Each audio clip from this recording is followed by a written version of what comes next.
अमरावतीच्या ग्रामीण भागात धुवांधार पाऊस, मुसळधार पावसामुळे वाहतूक मंदावली तर विदर्भात पुढचे 2 दिवस मुसळधार पावसाची शक्यता।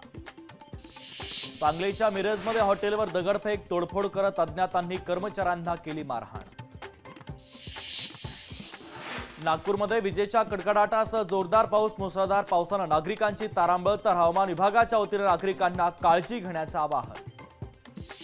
सोलापूरमध्ये धाडस सामाजिक संस्थेच्या वतीने आमरण उपोषण, महादेव कोळी समाजाच्या विविध मागण्यांसाठी उपोषण।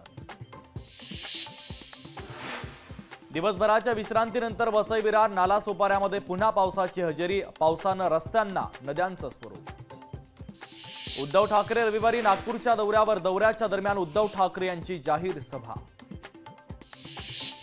यवतमाळमध्ये जोरदार पावसाची हजेरी, जोरदार पावसाने नागरिकांना उकाड्यापासून दिलासा, अचानक आलेल्या पावसाने नागरिकांची तारांबळ।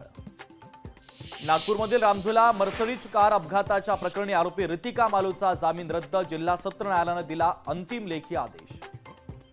वाशिम जिल्ह्यामध्ये जोरदार पाऊस, जिल्ह्यात सलग 4थ्या दिवशी पावसाची हजेरी, सततच्या पावसाने शेतकऱ्यांची चिंता वाढली। उल्हासनगरमध्ये महापालिकेचा अजब कारभार, ऐन पावसाळ्यामध्ये रस्त्याचं खोदकाम, मनसेचे उल्हासनगर जिल्हाध्यक्ष आणि नागरिकांच्या वतीने संताप व्यक्त।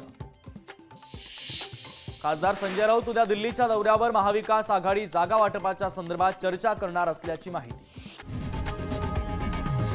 लोकशाही मराठी ऐका, पहा, जागरूक रहा।